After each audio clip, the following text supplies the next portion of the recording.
कृषि दर्शन कृषि दर्शन कृषि दर्शन कृषि दर्शन कृषि दर्शन कृषि दर्शन। कृषि दर्शन कार्यक्रम में 100 किसान मन के जतरू भाई बटले बहुत बहुत जोहार। किसान मन आशा करेला रोड मन का हाल समाचार बढ़िया हो यार भाई, बढ़िया रहे तो जरूरी है, कारण कि हमारे ऊपर कार्यक्रम जो है रोड मन से जुड़ल है भाई। तो कार्यक्रम में रोड मन का हाल समाचार और हमारा हाल समाचार बढ़िया रहना बहुत जरूरी है। तो किसान मन देरी नहीं करके हमारे मन फटाफट कृषि समाचार देखिए। नमस्कार, कृषि समाचार में आपका स्वागत है। मैं हूं आपके साथ अनामिका पांडे। आइए देखते हैं आज कृषि समाचार में क्या है खास। मछली बीज उत्पादकों के लिए चलाया जा रहा है प्रशिक्षण कार्यशाला। BAU में हुआ तीसी उत्पादन पर 3 दिवसीय कार्यशाला का आयोजन। एक मुलाकात सफल किसान के साथ।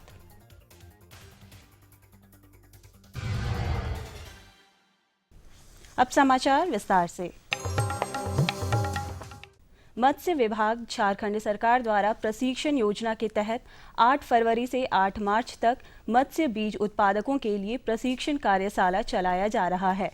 जो मछली बीज उत्पादक अब तक कार्यशाला में भाग नहीं ले पाए हैं या जिन्हें सूचना नहीं मिल पाई है, वो इस कार्यशाला में अपनी भागीदारी सुनिश्चित करें, अन्यथा अगले वित्तीय वर्ष 2014-15 में भी चलने वाले इस योजना से वंचित हो सकते हैं। अपने जिले के लिए निर्धारित तिथि की सूचना अपने जिला कार्यालय से प्राप्त कर सकते हैं। बीते दिनों बिरसा कृषि विश्वविद्यालय में तीसी फसल उत्पादन पर 3 दिवसीय कार्यशाला का आयोजन किया गया। कार्यशाला में कृषि वैज्ञानिकों ने किसानों को तीसी की उन्नत खेती की जानकारी दी। इसमें भाग लेने वाले 100 किसानों को कृषि उपकरण स्प्रेयर और 100 किसानों को कुदाल दिया गया। इस कार्यशाला में इटकी, मांडर, घाघरा, तोरपा, तमाड़, मुरहू, नामकुम, बेड़ो और चान्हो से आए लगभग 300 किसानों ने भाग लिया। राज्य के किसान सब्जी फसलों की खेती में टपक विधि से सिंचाई करके पानी की बचत और अपने उपज में बढ़ोतरी कर सकते हैं। साथ ही इस विधि से पानी में ही रासायनिक खाद भी मिलाकर दे सकते हैं। किसान आमतौर पे पटवन जो करते हैं वो सीधी वो आप खेतों में पानी देते हैं, जो आपकी प्रक्रिया। लेकिन अगर वहीं उसी के जगह पे अगर आप टपकन विधि से सिंचाई आप करते हैं तो इसमें आपकी पानी की काफ़ी बचत भी होती है और उत्पादन भी आपको दुगुना प्राप्त होता है। और सबसे बड़ी बात है किसान भाई, जो आपके पास कुएं में पानी बरसात में जो जमा होता है उसको अगर आप एक टपकन विधि से इस्तेमाल करें तो आप रबी में भी और ख़ास करके जायद में भी आप साल के तीनों फसलें आप सब्जियों की ले सकते हैं। खास करके जो टपकन विधि की सिंचाई है इसमें आपकी 90 से अधिक प्रतिशत 90 से 95% पानी का जो सदुपयोग होता है वो आप अपने फसलों में करते हैं। साथ में इसमें यह खूबी होती है कि आप जो रासायनिक खादों का जो आप जो अपने खेतों में इस्तेमाल करते हैं तो रासायनिक खादों को आप ड्रिप के माध्यम से, मतलब पानी के साथ साथ आप खाद भी उर्वरक को और खास करके पौधों को जड़ के पास आप दे सकते हैं, जिससे कि आपकी जो आम उपज होती है वो दुगनी प्राप्त होती है। जो किसान आने वाले महीनों में मसाला फसल अदरक की खेती करना चाहते हैं, वो इस फसल के बेहतर उत्पादन के लिए वर्धमान, सुरुचि, सुरभि या सुप्रभा नामक उन्नत प्रभेदों का चयन कर सकते हैं। राज्य के किसान मसाला फसल अदरक की खेती के लिए 18 से 20 क्विंटल बीज प्रति हेक्टेयर की दर से लगाएं तथा पौधों के बीच 40 गुणा 10 सेंटीमीटर की दूरी रखें। अदरक के बेहतर उत्पादन के लिए वर्तमान, सुरुचि, सुरभि या सुप्रभा नामक उन्नत प्रभेद लगाएं। इनकी उत्पादन क्षमता 25 से 30 टन प्रति हेक्टेयर है।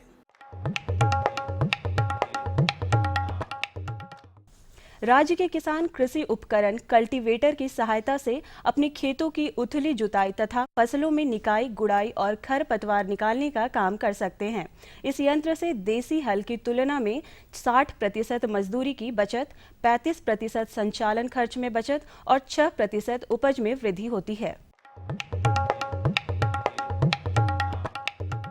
सफल किसानों की कड़ी में आज हमसे जुड़े हैं एक ऐसे किसान जिनके खेतों में लहलहाती हुई फसल ही उनकी कामयाबी का प्रमाण है। जब एक किसान अपनी खेती बाड़ी के छोटे छोटे काम को भी पूरी शिद्दत से अंजाम देता है, तभी उसकी खेती पुरजोर असर के साथ बेहतर उत्पादन भी देती है। ये बात उस किसान के बारे में है जो हमसे रूबरू हैं।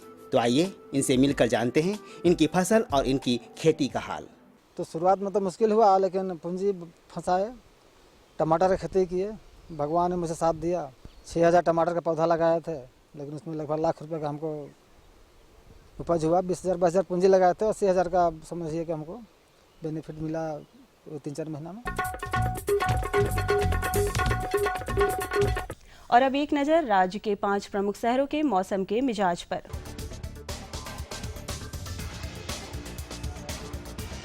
आज राज्य के 5 प्रमुख नगरों के अधिकतम और न्यूनतम तापमान कुछ इस प्रकार दर्ज किए गए। रांची का अधिकतम तापमान 23 डिग्री सेल्सियस और न्यूनतम 10 डिग्री सेल्सियस। जमशेदपुर का अधिकतम तापमान 26 डिग्री सेल्सियस और न्यूनतम 11 डिग्री सेल्सियस। मेदिनीनगर का अधिकतम तापमान 26 डिग्री सेल्सियस और न्यूनतम 9 डिग्री सेल्सियस। देवघर का अधिकतम तापमान 25 डिग्री सेल्सियस और न्यूनतम 14 डिग्री सेल्सियस। वहीं धनबाद का अधिकतम तापमान 25 डिग्री सेल्सियस और न्यूनतम 14 डिग्री सेल्सियस दर्ज किया गया।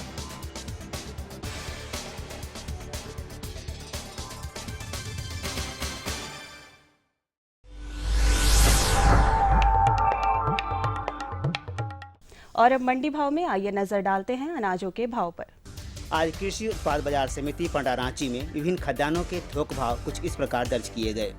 चावल मोटा 1,950 रुपये से 2,050 रुपये।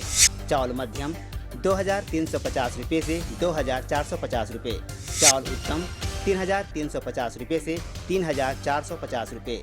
गेहूँ 1,700 रुपये से 1,800 रुपये।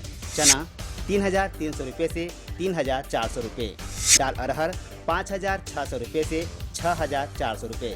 दाल मसूर 4,700 रुपये से 5,100 रुपये। दाल चना 3,700 रुपये से 3,800 रुपये। सरसों तेल 8,875 रुपये से 9,200 रुपये। चीनी 3,000 रुपये से 3,150 रुपये। आलू 750 रुपये से 800 रुपये और प्याज 900 रुपये से 1,000 रुपये प्रति क्विंटल रहा। कृषि समाचार में आज इतना ही। अगले दिन अगले अंक में फिर मुलाकात होगी कुछ ताज़ा तरीन खबरों के साथ। तब तक के लिए दीजिए इजाज़त। नमस्कार, जोहार। देखत रही हमरे मन कृषि समाचार और कृषि समाचार का तहत बढ़िया हमरे मन के जानकारी हो गलक। देखो मौसम कर जानकारी भी जान ली और संगे आज कर जे बाजार भाव रहलक से भी हमरे मन जान गेली।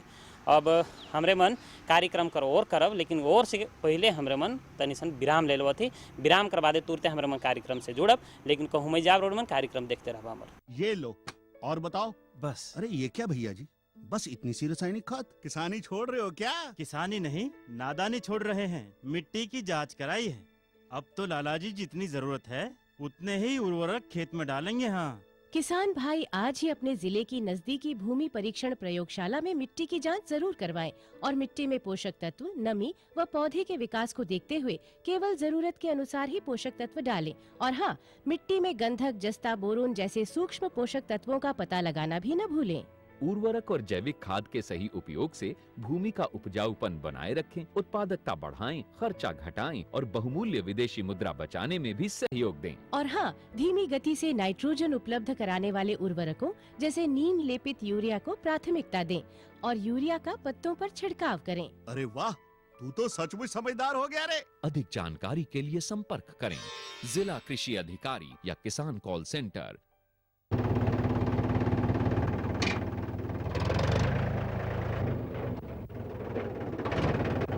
अरे हरकू वाह, बीज, कीटनाशक और आज खाद भी।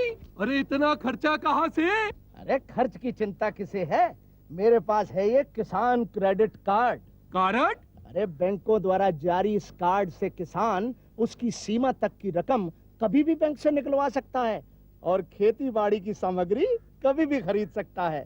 कर्ज के झंझट से भी छुटकारा और तो और बिजली के बिलों का भुगतान, डीजल इससे खरीदना और आसान हो गया है। तो हरकू भैया एक कार्ड मेरे लिए भी। किसान क्रेडिट कार्ड के लिए नजदीकी बैंक से संपर्क करें और पाएं ढेर सारे लाभ। खुशबू की फुहार में, स्वाद की बहार में, तरक्की की तानों में, खिलती मुस्कानों में, हरे भरे पौधों में, बड़े बड़े सौदों में, मधुर भिनभिनाहट में, खुशियों की आहट में। NHM बागवानी मिशन। हमारी चाहत, आपकी मुस्कुराहट। एक धाव सब किसान मन के हम कार्यक्रम में अपन सबका स्वागत करेला, संगे संगे जोहार भी करत ही।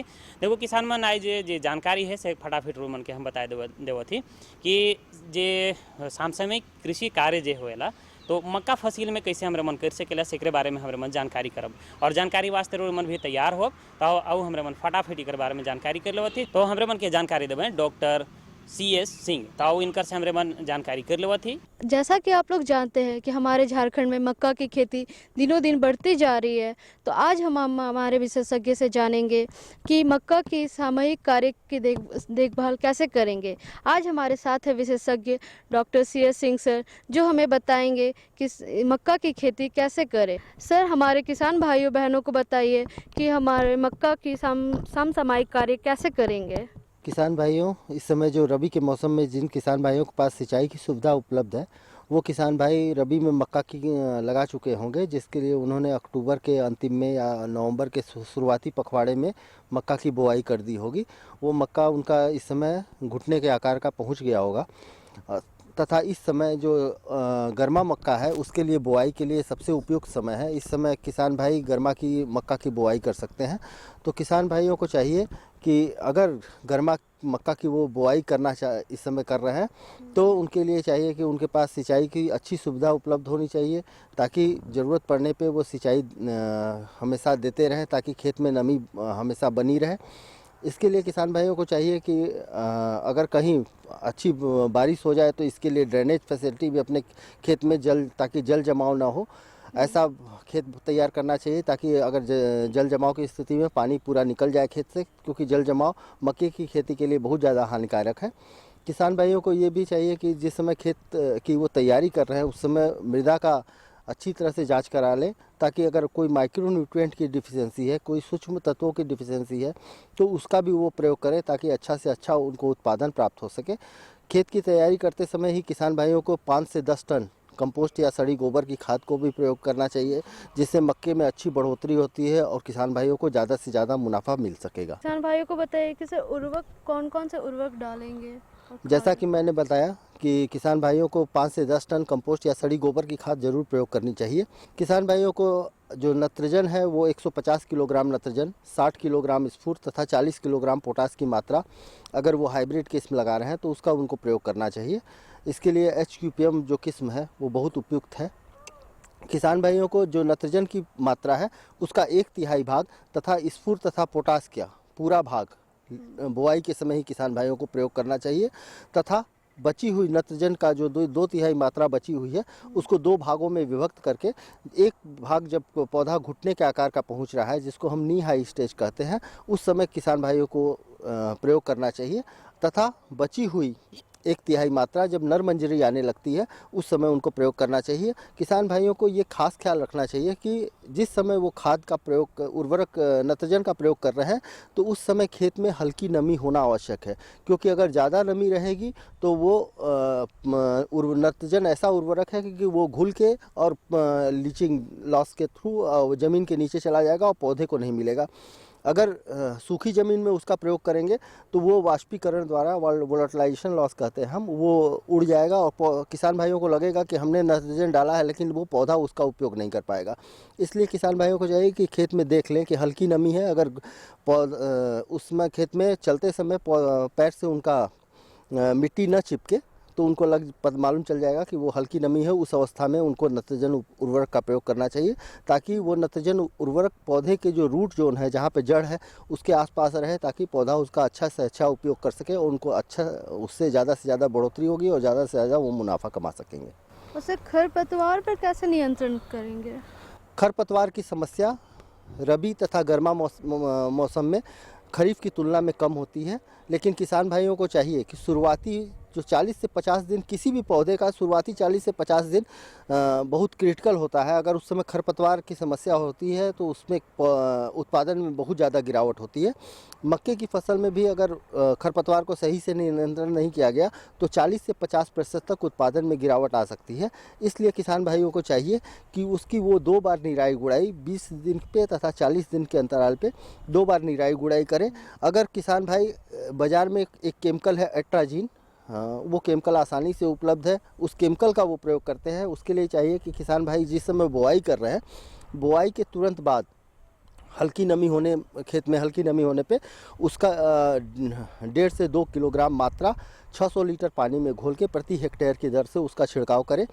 इससे क्या होगा किसान भाइयों को कि खरपतवार की समस्या से निजात मिलेगी। एट्राजीन ऐसा केमिकल है कि अगर थोड़ा ज़्यादा भी मात्रा में खेत में पड़ जाता है तो वो मक्के की फसल को नुकसान नहीं पहुंचाता है, क्योंकि मक्के में जैसे ही वो जाता है, क्योंकि ज़मीन में जैसे ही हम डालेंगे तो उसको पौधा भी लेगा और खरपतवार भी उसको लेंगे, लेकिन मक्के में जब वो जाएगा तो मक्के के अंदर ऐसा क्रिया चलती रहती है कि उसके मॉलिक्यूल को मक्का तोड़ देता है और उसका वो एक्टिव नहीं रह जाता है, तो मक्के की फसल में वो कोई हानि नहीं पहुंचा सकता है।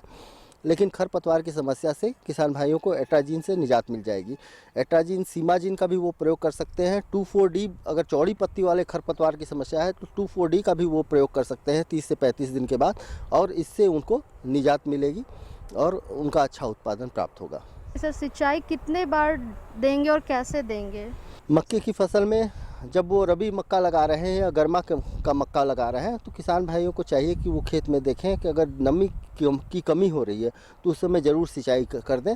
खास जो हमने बताया कि खास अवस्थाएं हैं कि जब पौधा घुटने के आकार का पहुंच रहा है, वो क्रांतिक अवस्था है, उस समय खेत में नमी की कमी नहीं होनी चाहिए। उस समय कमी होगी तो उत्पादन में बहुत ज़्यादा गिरावट आएगी।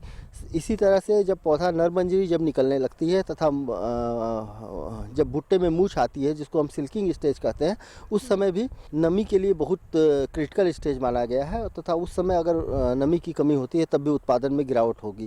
किसान भाइयों को चाहिए ये भी खास ख्याल रखना चाहिए कि जब दाना भरने के समय नमी की पूरी खेत में अगर हल्की नमी वो बनाए रखेंगे तो उनको ज़्यादा से ज़्यादा उत्पादन प्राप्त होगा। मैं हमेशा किसान भाइयों को ये सलाह दूंगा कि अगर वो रबी मक्का की खेती कर रहे हैं या गर्मा मक्का की खेती कर रहे हैं, रबी मक्का में खासकर कि रबी मक्का में वो जैसे यहाँ के किसान, झारखंड के किसान वेजिटेबल बहुत ज़्यादा लगाते हैं और उसके लिए वो उससे अच्छा मुनाफा प्राप्त करते हैं। तो चूँकि मक्का 60 सेंटीमीटर की दूरी में रबी में और गर्मा में 60 सेंटीमीटर की दूरी में लगाया जाता है, तो 60 सेंटीमीटर की दूरी में लगाने पे बहुत बीच में बहुत स्पेस रहता है, तो उसके बीच में वो वेजिटेबल की खेती कर सकते हैं और वो वेजिटेबल वो पहले हार्वेस्ट कर लेंगे और उसके बाद रबी मक्का की बढ़ोतरी होती है। तो जब वो सब्जी को में पानी पटाएंगे तो उससे मक्का को भी पानी मिल जाएगा और मक्के की भी अच्छी खासी बढ़ोतरी होगी और उनको अच्छा, दोनों फसलों से अच्छा मुनाफा प्राप्त होगा। हमारे सर ने हम कितनी अच्छी जानकारी दी है, आशा है कि आप इससे लाभ उठाएंगे। सर, आपका इस कार्यक्रम में आने के लिए बहुत बहुत धन्यवाद। नमस्कार।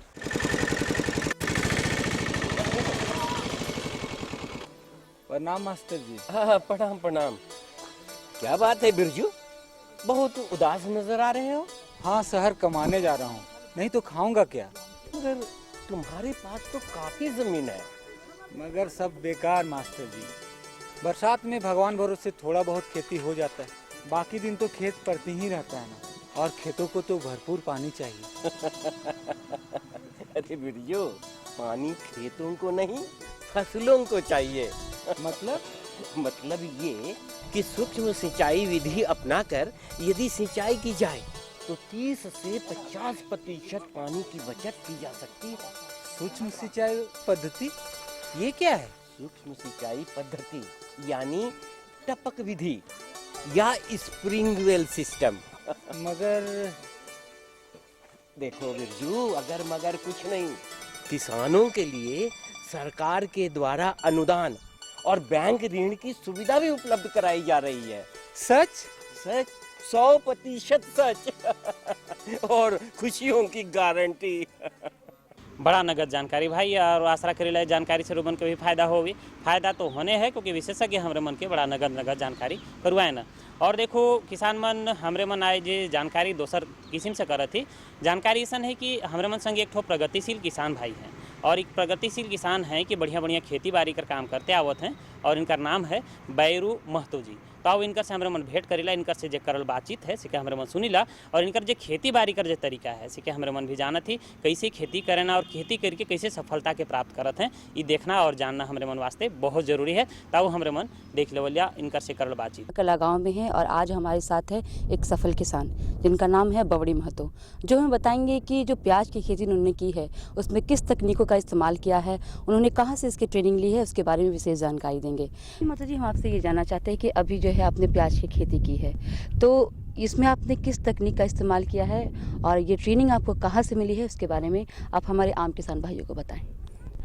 हम तो गोला से लिए हैं बीज, यानी श्री राम और श्री दुर्गा बीज है, 1-1 किलो लिए हैं, 2 किलो लगाए हैं बीजा। करीब हम 5 डिसमिल ज़मीन में उसको बिचड़ा किए थे। वो बिचड़ा करीब 1 महीना में मेरा तैयार हो गया और उस बिचड़ा को इस खेत में हम लगाए हैं। तो लगाया हुआ आज 8-10 रोज हो गया।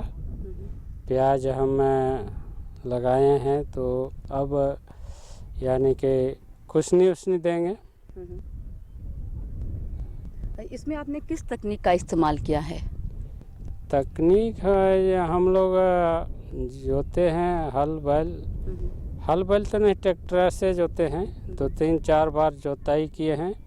उसके बाद क्यारी जैसा बनाए हैं, खेत हम लोग बोलते हैं। उस खेत में मैंने रोपे हैं और खाद दिए हैं DAP 12-32-16 DAP दिए हैं और दे के लगाए हैं। तो इसकी ट्रेनिंग जो है आपको कहाँ से प्राप्त हुई? जैसे प्रज्ञा केंद्र वगैरह बहुत सारे ऐसे केंद्र है, कृषि केंद्र जिसके द्वारा आपको जानकारी मिली, या इसके बारे में आपको जानकारी मिली थी? हाँ, आगे मिला था। जैसे हम बराबर जाते हैं नाबार्ड तरफ से, या तो कोई आप लोग का संस्था ले जाता है ट्रेनिंग के लिए हम लोग को। जैसे कई एक बार हम कृषि विश्वविद्यालय रांची गए हुए हैं और किसान मेला गए हुए हैं, वहाँ बताते हैं सर लोग, हर ही आते हैं हर एथी से, वही लोग बताते हैं। उन्हीं के माध्यम से हम लोग कुछ सीख के लगाए हैं। ये बिचड़ा जो है आप किस प्रकार से तैयार करते हैं प्याज का? बिचड़ा तैयार करते हैं वही बोले कि लाए, और बिचड़ा को 5 डिसमिल में क्यारी छोटा छोटा बना के उसमें डाल के पटवन किए। करीब महीना रोज में हम लोग का बिचड़ा तैयार हो गया। उसके बाद लगाए हैं। अच्छा, इसको जो है लगाने की क्या दूरी है, किस तरीके से आप लगाते हैं, उसके बारे में बताएं। दूरी तो देखिए, मेरा यहाँ पर लगाया 6 इंची के दूरी, 6 इंची बाई 6 इंची के दूरी पर लगाए हुए हैं। अगर उपज ज़्यादा करनी हो, जैसे कि अगर बहुत ज़्यादा उपज करनी हो प्याज की, तो उसके लिए क्या कुछ करनी चाहिए? जैसे कि हम लोग कहते हैं खरपतवार नियंत्रण करते हैं इस तरीके से, ताकि जो हमारे प्याज को नुकसान ना हो, तो इस तरह का क्या कुछ करते हैं आप? खरपतवार के लिए अबर टाइम आ रहा है 15 रोज, महीना रोज के अंदर हम लोग ये लगाएंगे, क्या बोलते हैं, पसनी। हम लोग देहात में पसनी बोलते हैं, उसको लगाएंगे और फिर उस पर डालेंगे माने उर्वरक खाद, फिर डालेंगे और फिर पटवन करेंगे। पटवन की क्या सुविधा है, किस तरीके से आप पटवन करते हैं? मेरा पटवन का है करीब बोरिंग है। अगला साल 2 साल हो गया बोरिंग किए हुए हैं। तो बोरिंग यहाँ से करीब मेरा 1200-1300 फीट के दूरी पर है बोरिंग। वहाँ से हम नीचे से पाइप घुसा के रोड साइड करके लाए हैं, उसी से हम पटवन कर रहे हैं। एक टपकन विधि भी होती है जिसके ज़रा जो है हम सिंचाई करते हैं, तो क्या उसके बारे में आपको जानकारी है? जानकारी तो है हमें, जैसे हम भेजफेट से भी जुड़े हुए आदमी हैं, तो हमारे सर लोग बोल रहे थे कि ऐसा ऐसा है, लेना है आप लोग को तो लीजिए। तो हम तो अभी उसको लगाए नहीं हैं, लेकिन स्प्रिंकलर हमको एक कोई ऐसा संस्था दिया है, स्प्रिंकलर दिया है और पाइप दिया है, और दूसरा तो अभी है नहीं। प्याज की खेती अगर आप कर रहे हैं और अभी किए हुए हैं, तो उसमें कौन कौन से रोग लग जाते हैं, उसका नियंत्रण आप किस तरीके से करते हैं वो बताएं। रोग तो देख रहे हैं, बिचड़ा में ही हमारा लगा हुआ था कि उनका जो पत्ता है प्याज का, वो वाला आगे से मर के नीचे उतर रहा था। तो हम एंडोफिल M45 क्रिलेक्सिल, यही झुलसा रोग के में जो आलू में झुलसा रोग डालते हैं वही वाला दिए, तो वो थोड़ा कंट्रोल हुआ था। उसके बाद फिर खेत में डाले हैं, फिर खेत में भी थोड़ा मोड़ा लग रहा है, तो उसके लिए करेंगे दवा। फिर फसल तैयार हो जाने के बाद जो है इसको आप ले जाते हैं मार्केट में, यानी कि बाज़ार में, तो आप क्या बिक्री करते हैं और ऐसा आपको कितना मुनाफा होता है साल भर में, उसके बारे में बताएं। इन साल तो प्याज का दर बहुत था, लेकिन हम लोग उतना बेच नहीं पाते हैं, काहे कि हम लोग कोड़ाई करके ही मार्केट पर ले जाते हैं, जबकि ज़्यादा प्याज का पैदाइश होता है उस वक्त। रखने का हम लोग का घर में कोई साधन नहीं है, इसलिए सड़ने लगता है। तो उस टाइम जो भी भाव बेचना होता है हम लोग बेच ही के निकल जाते हैं, तो ज़्यादा उस पर तो हम लोग मुनाफा कमा नहीं पाते हैं। फिर भी हम आशा लगाए हुए हैं कि इन साल मेरा 100-150 मन तो यहाँ पर इस खेत में होना चाहिए। अब रेट क्या होगा हमको अभी कैसे बता पाएंगे। तो अभी जो आप प्याज की अगर आप खेती करें तो आप खेती कितने सालों से कर रहे हैं? हम तो करते थे, आगे भी करते आए हैं और करते हैं, लेकिन कम लगाए थे। इन साल हम 2 किलो बिचड़ा 2 किलो प्याज का बीज डाले हुए हैं। करीब मेरा 50 से 60 डिसमिल का लगभग लगाए हैं। तभी अब तो हम कह नहीं पाएंगे। तो इससे पहले जो आप खेती करते थे तो जैसे हाइब्रिड की जो है जो बीज आती है, तो क्या जैसे कि आलू की खेती भी आप करते होंगे? आपने कभी आलू की खेती की है? किए हैं जी। तो आलू की खेती करते तो हाइब्रिड के जो बीज वगैरह जो मिलते हैं तो हमारे किसान केंद्र से, तो क्या आपने उसके लगाया, उससे आपको मुनाफा मिलता है? जी, उसमें तो मुनाफा होता है। एक बार हम लगाए हुए थे तो हाइब्रिड वो नहीं था, वो चिप सब बनने वाला था, बेसिक्स से लिए थे। तो हम तो बहुत बड़ा बड़ा बैठाए थे, दिए थे, हम लोग का बाजार रेट पर वो लिया। अब तो वही भाव हम लोग बेचते हैं। तो मैंने आपका जो है अगर आप प्याज वगैरह बेचते हैं तो आपको लगता है कि आपके घर का भरण पोषण खेती से आपका हो जाता है? जी, खेती से मेरा भरण पोषण खेती से हो रहा है। तो किसान भाइयों, आपने देखा कि एक सफल किसान ने अपने बारे में बताया कि एक जो है प्याज लगाकर जो अपने घर के पूरे भरण पोषण भी करते हैं और इन्होंने नई नई तकनीकों का भी इस्तेमाल किया, हाइब्रिड जैसे जो है बीजों का भी इस्तेमाल किया, और एक आज आपके सामने एक सफल किसान भी है। तो आशा करते हैं इस जानकारी से भी आप ज़रूर लाभ उठाए होंगे। जाते जाते प्रेसिडेंट हम का धन्यवाद कर दें। आपका बहुत बहुत धन्यवाद, आप हम इस कार्यक्रम में। धन्यवाद। तो किसान मन आशा करेला कि जानकारी से रोमन के बहुत बहुत फायदा होगी। और कार्यक्रम कर बेरा ही सिरात है, लेकिन बेरा सिरात है, लेकिन रोमन हम जाना थे कि कॉपी किताब के और कलम के निकलाए के रोमन राखल है। फटाफट हमारे कार्यक्रम कर पता के रोमन नोट कर लो। पता है कार्यक्रम कृषि दर्शन कृषि प्रकोष्ठ द्वारा केंद्र निदेशक दूरदर्शन केंद्र रातू रोड रांची, पिन संख्या 834001। रोमन कार्यक्रम में का बदलाव खोजिला और कार्यक्रम देख के रोमन के कैसन बुझात है से कि हमरे मन के लिख भेजो, ताकि ये रोमन कर जो सुझाव है से कि हमरे मन अपन कार्यक्रम में शामिल कर सकत ही। तो एकरे संगे हमके अपन जतरू भाई के रोमन देव विदा, हमरे मन के लगे तब जोहार।